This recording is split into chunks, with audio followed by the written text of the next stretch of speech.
Assalamualaikum warahmatullahi wabarakatuh. Nama saya Anis Fatihatul Asyah binti Abdul Ghafar, nombor matrik 2796664.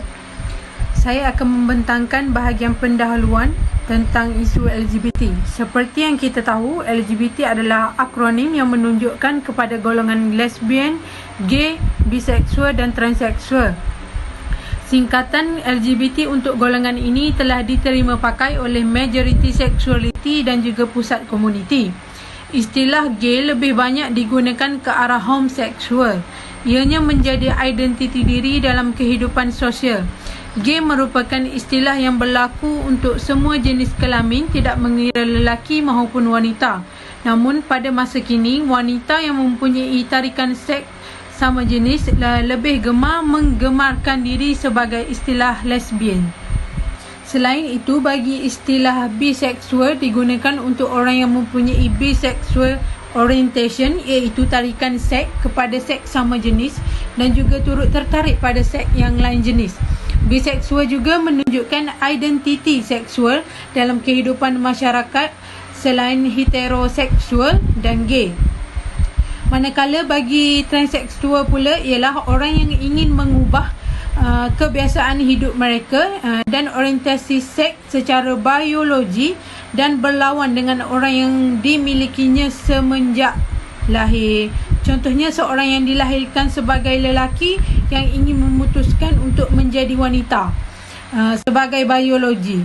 Ia juga dikenali sebagai transgender. Baru ini ada golongan yang menggunakan hak asasi untuk membenarkan para LGBT ini mendapat hak yang sama dengan masyarakat normal, namun mendapat tentangan yang keras kerana ianya bertentangan dengan perlembagaan dan juga perbendaharaan agama Islam. Dan golongan ini juga diharamkan untuk mendapat hak istimewa seperti golongan normal di kalangan masyarakat di Malaysia. Itu sahaja daripada saya. Sekian, terima kasih. Assalamualaikum warahmatullahi wabarakatuh. Nama saya Muhammad Taufik Ikram bin Nurizam. Saya akan meneruskan perbentangan tentang isu perkembangan LGBT. Okay, isu berkenaan lesbian, gay, bisexual, transseksual atau transgender ni atau dikenali sebagai LGBT ni bukanlah isu yang baru di Malaysia. LGBT ini dikatakan telah bertapak dalam negara ini sejak awal tahun 1980 dengan kegiatan Maknyah dan Pondan. Isu LGBT ini telah berkembang menjadi hangat dengan menjadi bualan dalam kalangan rakyat Malaysia tanpa mengira pelbagai peringkat umur, kaum, agama dan budaya. Kelompok ini yang berselindung di sebalik propaganda kebebasan dan hak asasi manusia ini terhadap pelbagai kajian di pelbagai peringkat.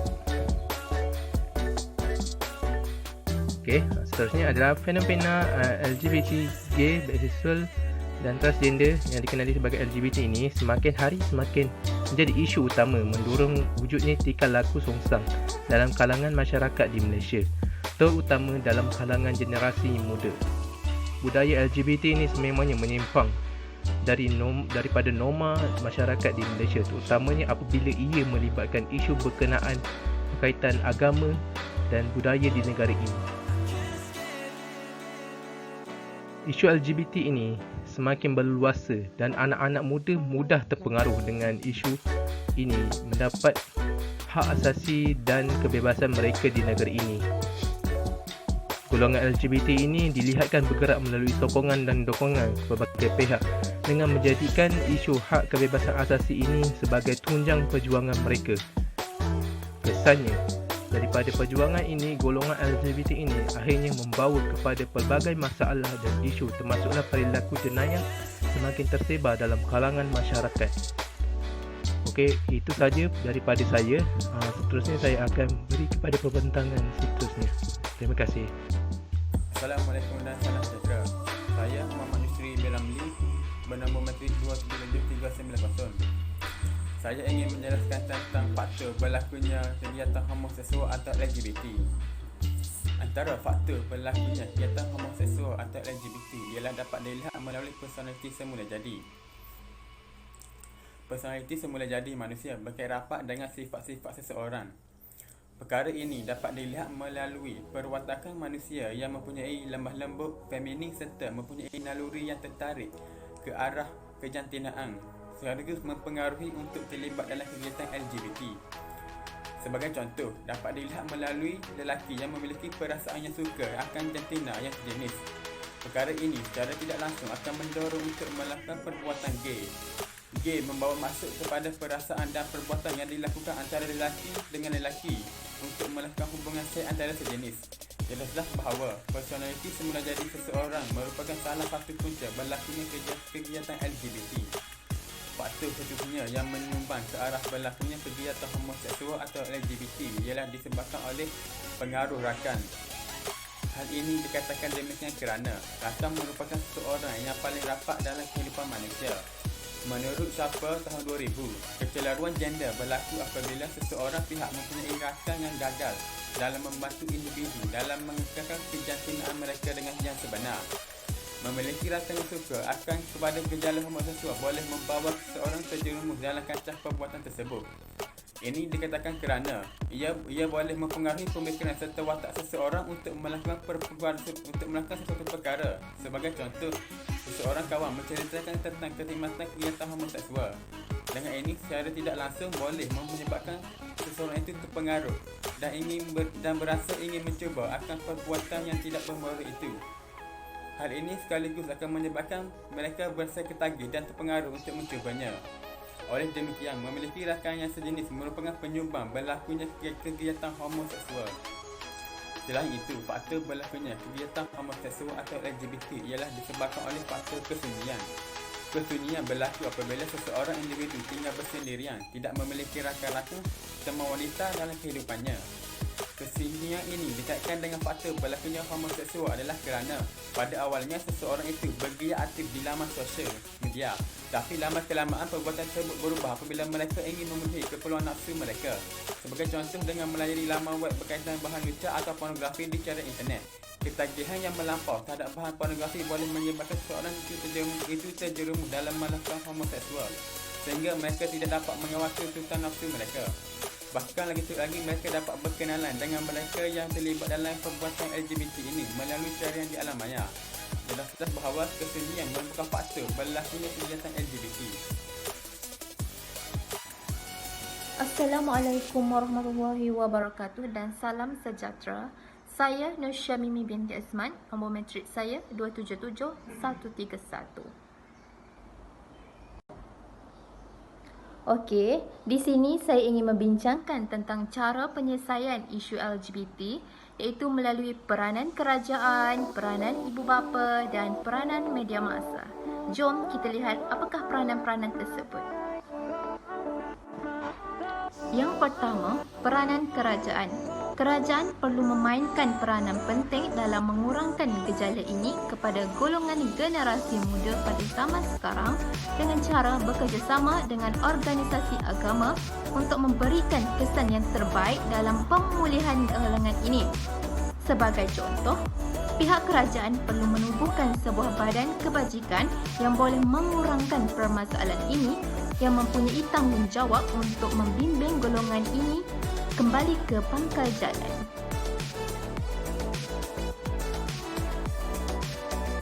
Seterusnya, meningkatkan penguatkuasaan dan pendakwaan undang-undang. Penguatkuasaan seperti akta dan enakmen dalam tata cara jenayah LGBT ini yang memerlukan pihak yang berkuasa dalam menangani aduan, tangkapan, siasatan dan geladah yang membawa kepada mahkamah dalam tata cara perbicaraan ini. Sebagai contoh, pihak kerajaan perlu meningkatkan lagi penguatkuasaan undang-undang ini dengan cara meningkatkan lagi denda menghukum kompaun yang lebih tinggi kepada golongan yang terjebak dalam gejala LGBT ini.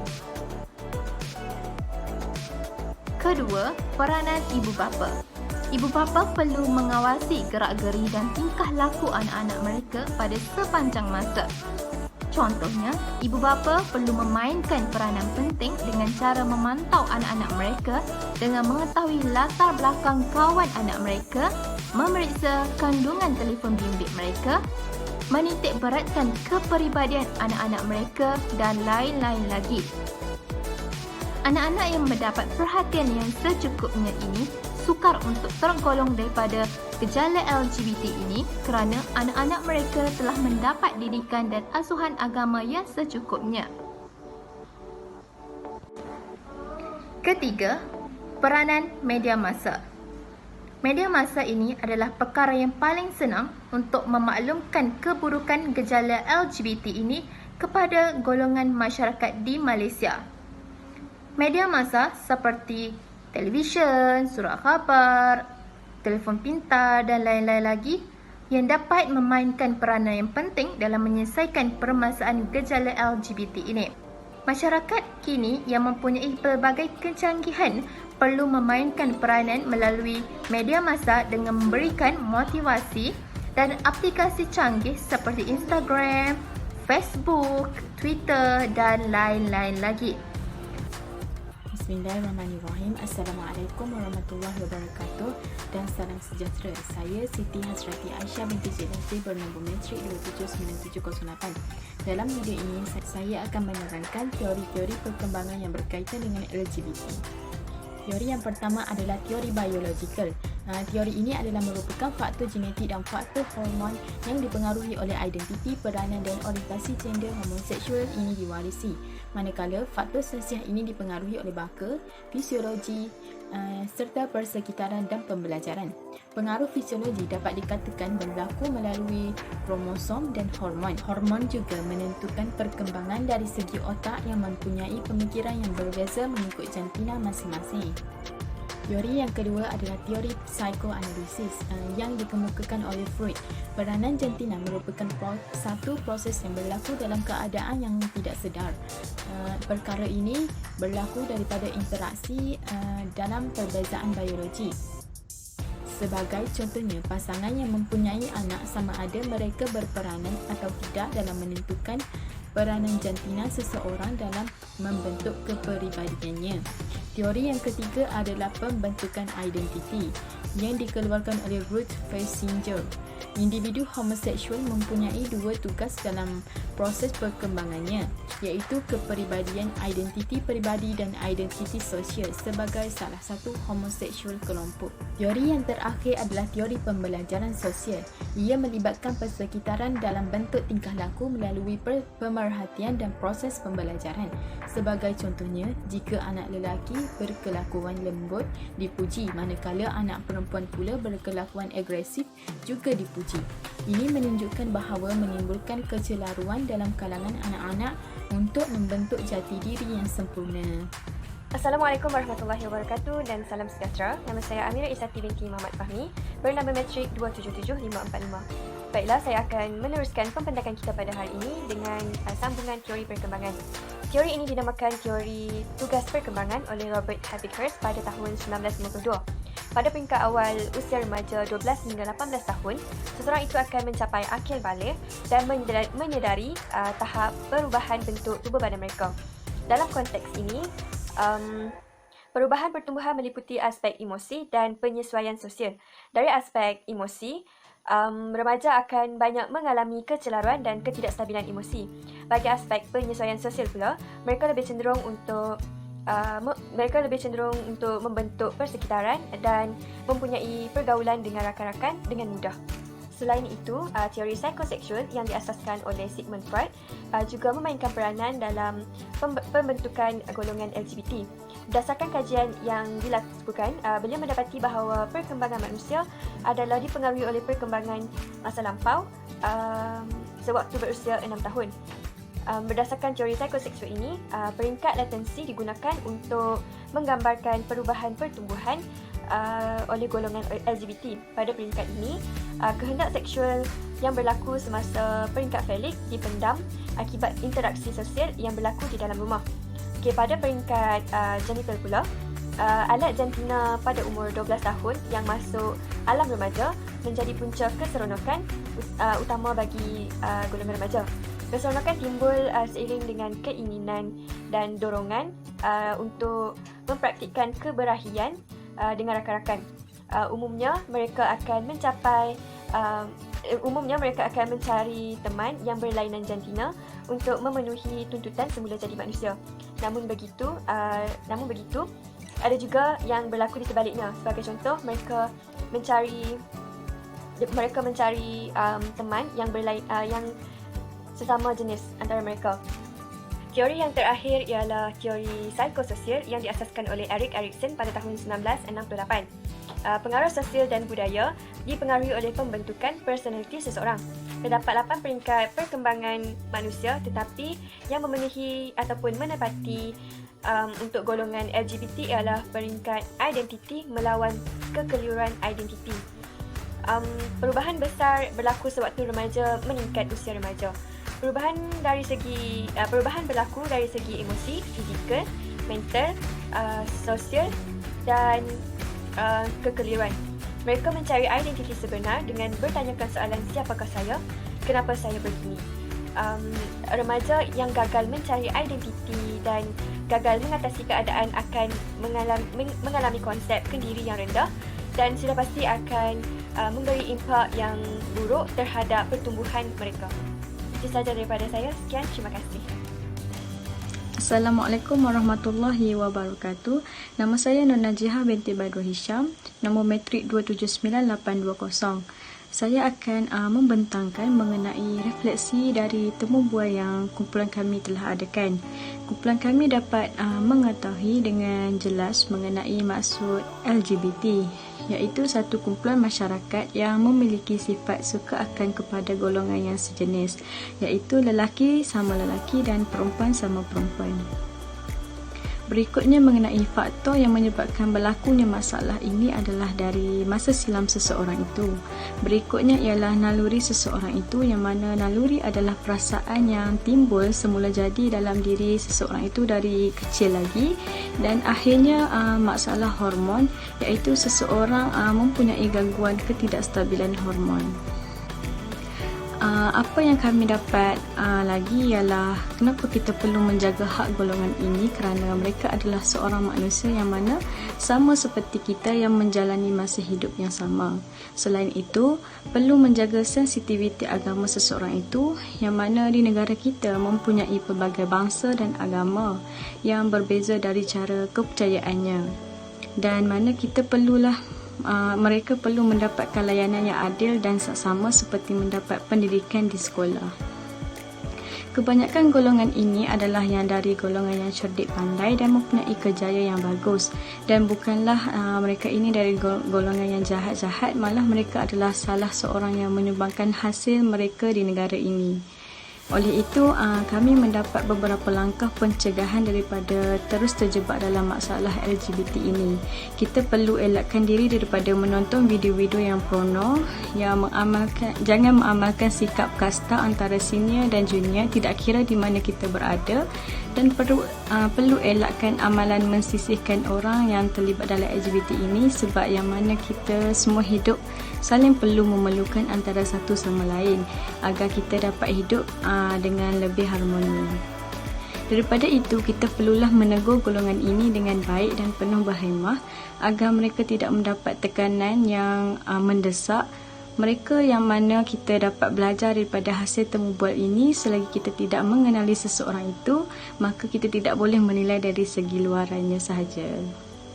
Secara rumusan yang saya boleh buat berdasarkan isu LGBT berlaku di Malaysia menunjukkan peningkatan yang sangat tinggi dan sangat membimbangkan, terutama kepada generasi muda dan serta kehidupan masyarakat.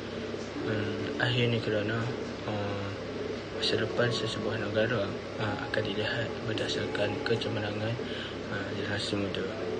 Permasalahan terhadap isu LGBT yang memberi kesan kepada kehidupan masyarakat, terutama golongan belia, ialah akhlak dan menjadikan perbuatan LGBT sebagai satu kesalahan, bukan satu kesalahan yang besar dalam kehidupan harian di Malaysia sekarang. Perbuatan LGBT ini semakin berleluasa kerana salah satu faktor ialah pengaruh daripada itu sendiri yang berani menunjukkan diri tanpa merasakan bersalah dan bangga dengan perbuatan yang mereka lakukan. Ini sebagai contoh, golongan LGBT menggunakan media sosial sebagai perantaraan bagi berhubung dengan masyarakat seperti platform Facebook, Instagram, TikTok dan sebagainya. Namun begitu, sebagai manusia dan rakyat Malaysia, kita haruslah memberi peluang kepada golongan LGBT ini dengan harapan mereka mampu berubah dan kembali kepada fitrah manusia. Antara kunci kepada pembahasan ini ialah kepentingan dalam memberi kasih sayang dan perhatian secukupnya kepada anak dalam proses pembentukan JTT bermula dari 5 tahun hingga 10 tahun. Manakala bagi mereka yang telah terjerumus dalam kegiatan LGBT, mereka tidak seharusnya kita pinggirkan dan dibuang, tetapi sebaliknya kita berusaha untuk mencuba mengenali, membantu mereka lebih rapat supaya dapat mengetahui punca mengapa mereka terlibat dengan LGBT, dan harapannya yang aman dan kehidupan masyarakat yang sejahtera serta bekerjasama bagi mengatasi permasalahan terhadap isu LGBT yang semakin meningkat.